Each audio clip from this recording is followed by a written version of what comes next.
రాష్ట్రంలో కూటమి ప్రభుత్వం ఏర్పడిన తర్వాత ప్రభుత్వ ఆసుపత్రుల నిర్వహణను గాలికి వదిలేసింది. సమస్యలకు నిలయంగా ఆసుపత్రులు కనిపిస్తూ ఉన్నాయి. ఒక్కో విభాగాన్ని నిర్వీర్యం చేస్తూ పేద రోగులకు వైద్య సేవలు సరిగ్గా అందకుండా కుట్రపూరితంగా వ్యవహరిస్తోందని ఆరోపణలు వెలువెత్తుతున్నాయి. శ్రీకాకుళం జిల్లాలోని ప్రభుత్వ సర్వజన ఆసుపత్రి పేదలకు వరంగా ఉండేది. జిల్లాలోని వివిధ ప్రాంతాల నుంచి వచ్చే ప్రజలతో పాటు కూతవేటు దూరంలో ఉన్న ఒడిశా వాసులకు ఈ సర్కారీ ఆసుపత్రి పెద్ద దిక్కు.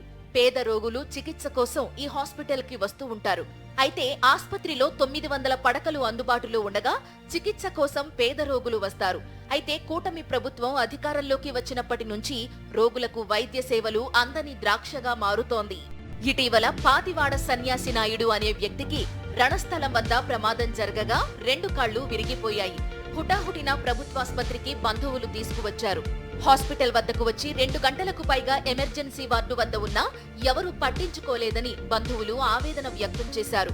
ప్రాణాలతో కొట్టుమిట్టాడుతున్నా అక్కడ ఉన్న వైద్య సిబ్బంది కనీసం స్పందించలేదని ఆరోపించారు. ఎంతసేపటికి వైద్య సిబ్బంది స్పందించకపోవడంతో పేషెంట్ ను బంధువులు విశాఖపట్నం తీసుకెళ్లారు. హెడ్ క్వార్టర్లో బీర్ కంపెనీలో పనిచేసుకుంటూ రిలీవింగ్ బయటకు వస్తుండగా లారీ యాక్సిడెంట్ అయ్యి 2 కాళ్ళు డెడ్ అయిపోయాయండి. గవర్నమెంట్ శ్రీకాకుళం డిస్ట్రిక్ట్ హెడ్ క్వార్టర్లో గవర్నమెంట్ హాస్పిటల్ తీసుకొస్తే కనీసం ఇంతవరకు డాక్టర్స్ కానీ ఇక్కడ ఉన్న స్టాఫ్ కానీ కనీసం దగ్గర వాళ్ళు చూడండి, మేము వచ్చి 1 అవర్ అబవ్ అవుతుంది అని పట్టించుకోవట్లేదు. ఇది ఈ ప్రభుత్వం తాలూకు హాస్పిటల్ తాలూకా విధి విధానాలు. దయచేసి ఇది కొద్దిగా అధికారులు జిల్లా డిస్ట్రిక్ట్ కలెక్టర్ గారు స్పందించి దీనిపై కొద్దిగా చర్య తీసుకుంటున్న కోరుతున్నామండి. ప్రభుత్వాసుపత్రిలో డ్యూటీకి ఎవరొస్తున్నారో ఎవరు వెళుతున్నారో తెలియని పరిస్థితి ఏర్పడింది. దీంతో రోగుల బంధువులే అటెండర్ అవతారం ఎత్తాల్సిన పరిస్థితి నెలకొంది. మరోవైపు హాస్పిటల్లో కనీస సదుపాయాలు లేవని రోగుల బంధువులు ఆరోపిస్తున్నారు. మా రిలేటివ్ ఆయనకి ఆరోగ్య పరిస్థితి బాగాలేకపోతే చూడడానికి వచ్చాను. హాస్పిటల్లో కొంత సరైన వైద్యం అనేది సరిగా అందట్లేదు. అదేవిధంగా బాత్రూమ్లు ఏవైతే ఈ మరుగుదొడ్లు ఉన్నాయో మరి అపరిశుభ్రంగా ఉన్నాయి. కొన్ని బాత్రూంలు అయితే జెంట్స్ లేడీస్ ఒకే బాత్రూంలో సెకండ్ ఫ్లోర్లో ఉపయోగిస్తున్నారు.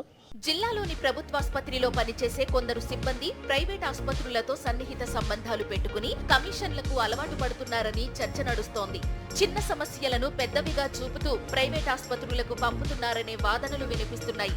ఫలితంగా సామాన్యులకు ప్రభుత్వ వైద్యం అందని ద్రాక్షగా మారిపోతోంది. మరోవైపు జిల్లాలో పట్టణాల నుంచి పల్లెల వరకు పారిశుద్ధ్యం పడకేసింది. అధికారుల శానిటేషన్ నిర్వహణ ఫోటోలకు పరిమితమైందని ఆరోపణలు వినిపిస్తున్నాయి. దీంతో దోమల వ్యాప్తి అధికంగా ఉంటోంది.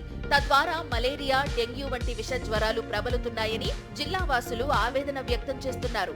జిల్లాలో ఎక్కడ చూసినా కూడా విపరీతమైన జ్వరాలు, మలేరియా జ్వరాలు, డెంగ్యూ జ్వరాలు ఎక్కువైపోయినాయి. ఎందువల్లంటే చెత్త కాలువల్లో పేరుకుపోవడం, దానితో కాలువల్లో సిల్ట్లు కూడా ఎంతవరకు తీయకుండా దానివల్ల దోమల బారిన ప్రజలు ఎన్నో దోమకాట్ల వల్ల ఈ జ్వరాలన్నీ కూడా ఎదుర్కొంటున్నారు. కానీ ప్రభుత్వం మాత్రం ఎటువంటి ఇది దృష్టి కూడా దీని మీద పెట్టకపోవడం చాలా బాధాకరమైంది.